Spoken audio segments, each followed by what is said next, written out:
आज मोदी सरकार 3.0 का पहला पूर्णकालिक बजट पास हुआ है। वित्त मंत्री निर्मला सीतारमण पद्मश्री पुरस्कार विजेता दुलारी देवी की गिफ्ट की हुई साड़ी पहनकर बजट को पेश करने के लिए पहुंची, जहां मधुबनी की कारीगरी जो साड़ी है वो पहनी हुई दिख रही थी। तो ऐसे में एक साफ संदेश था कि बिहार के लिए इस बजट में कुछ खास है। तभी कबाब मौसीकी पे नाचेगा, जश्न का इंतजाम करो, जश्न हो। जो मधुबनी की कारीगरी है वो दिखी।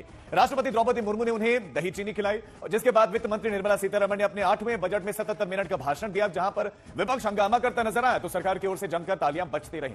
तो आइए सबसे पहले एक नजर डाल लेते हैं इस बजट की जो बड़ी बड़ी बातें हैं वो क्या क्या है।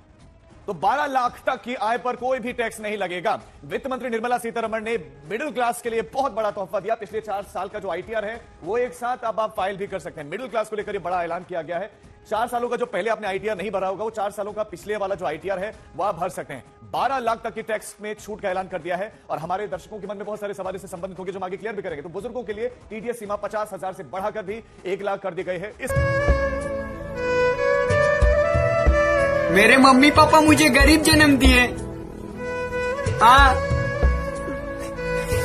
बजट की जो बड़ी बड़ी बातें, किसानों के लिए बड़ी अनाउंसमेंट है। किसान क्रेडिट कार्ड पर जो कर्ज की लिमिट है पहले 3 लाख थी लेकिन अब बढ़ाकर 5 लाख रुपए कर दी गई किसानों के लिए। एमएसएमई सेक्टर के लिए क्या, एमएसएमई पर भी लोन गारंटी पहले 5 करोड़ थी वो बढ़ा दी गई, सीधा दोगुनी कर दी गई है। 5 करोड़ से उस रकम को बढ़ाकर 10 करोड़ कर दिया गया है। बिहार के लिए कुछ बड़ी सौगातें हैं और बिहार का बड़ा जिक्र हुआ है। बिहार में जो मखाना बोर्ड है उसका गठन किया जाएगा और 3 ग्रीनफील्ड एयरपोर्ट बनाया जाएगा।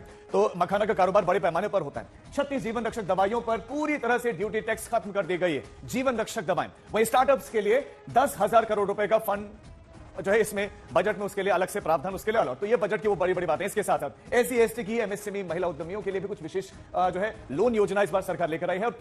सब सेटल कर देंगे। पहली बार उद्यमी बनने वाली महिलाओं को लिए 2 का उनको टर्म लोन दिया जाएगा।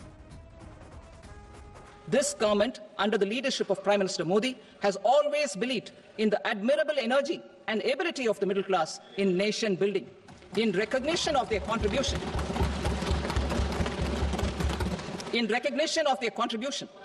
we have periodically reduced their tax burden. Right after 2014, the nil tax slab was raised to 2.5 lakhs of rupees, which was further raised to 5 lakh rupees in 2019 and to 7 lakh rupees in 2023. This is reflective of our government's trust on the middle class taxpayers.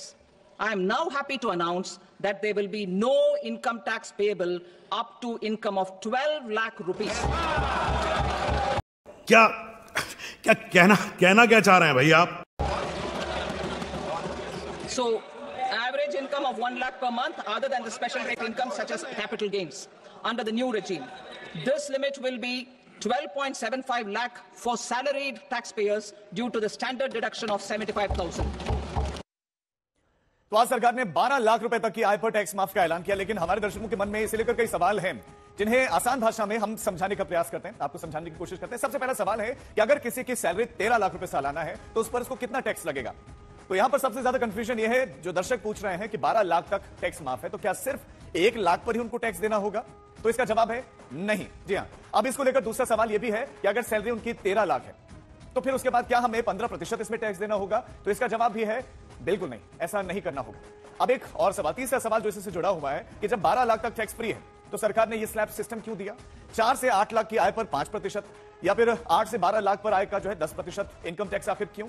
तो अब दर्शकों को इन सारे confusion को दूर करने की हम कोशिश करते हैं। जैसे अच्छा, हमको सिखा रिया है। हम 13 लाख की आय वाले शख्स को देने वाले टैक्स के जरिए एक समझते हैं कि अगर आपकी सैलरी मान लीजिए 13 लाख रुपए है और इसे टैक्स स्लैब के हिसाब से 4 हिस्सों में बांट लेते हैं, तो पहले 4 लाख, दूसरे 4 लाख, तीसरे 4 लाख और आखिरी बचा फिर 1 लाख रुपए। तो पहले 4 लाख रुपए पर कोई भी टैक्स नहीं है। फिर अगले 4 से 8 लाख वाला जो हिस्सा है उसमें 5% टैक्स लगेगा, यानी कि यह आपका जाएगा लगभग 20,000 रुपए। अब इसके आगे 8 से 12 लाख रुपयों पर फिर 10% टैक्स लगेगा, यानी कि लगभग 40,000 रुपए। अब बचे आखिरी के 1 लाख रुपए। ये 1 लाख रुपए 15% टैक्स में जाएंगे और अब ये 1 लाख का 15% हुआ 15,000 रुपए। और अब पूरे अमाउंट पर लगने वाले टैक्स को अगर हम जोड़ दें तो ये आपका जाएगा 75,000 रुपए, यानी कि 13 लाख की आय वाले को 75,000 रुपए टैक्स देना होगा। 75,000 रुपए। इसी क्या बात कर रहे हैं बाबा? फॉर्मूले पर आगे की सैलरी वालों की जो टैक्स प्रणाली है वो उन पर भी काम करेगी। जैसे 14 लाख आय पर 90,000 रुपए टैक्स लगेगा, 15 लाख जिनकी आय होगी उन पर 1,05,000 रुपए टैक्स लगेगा, जिनकी इनकम 16 लाख रुपए सालाना है उन पर 1,20,000 रुपए का टैक्स लगेगा। पुराने टैक्स स्लैब के हिसाब से 16 लाख पर 1,70,000 रुपए टैक्स देना होता था, यानी कि उसकी तुलना में ये कम है। लेकिन नए स्लैब के हिसाब से अब उनको 1,70,000 की तुलना में 1,20,000 रुपए ही टैक्स देना होगा, यानी कि यहां पर उसे सीधा फायदा होगा। कौन है ये लोग, कहां से आते हैं ये? तो कुल मिलाकर मिडिल क्लास के लिए यह बजट राहत की खबर लेकर आया है और यही वजह है कि आज प्रधानमंत्री मोदी ने भी बजट भाषण के दौरान जमकर मेज थपथपाई, तो वहीं वित्त मंत्री निर्मला सीतारमण की उन्होंने जमकर तारीफ भी की। अब इस बजट में 12 लाख रुपए तक की आय को टैक्स से मुक्त कर दिया गया है। सभी आय वर्ग के लोगों के लिए टैक्स में भी कमी की गई है। इसका बहुत बड़ा फायदा हमारे मिडिल क्लास को, नौकरी पेशे करने वाले जिनकी आय बंधी हुई है ऐसे लोगों को, मिडिल क्लास को इससे बहुत बड़ा लाभ होने वाला है। उसी प्रकार से जो नए नए प्रोफेशन में आए हैं, जिनको नए नए जॉब मिले हैं, इनकम टैक्स की ये मुक्ति उनके लिए एक बहुत बड़ा अवसर बन जाएगी।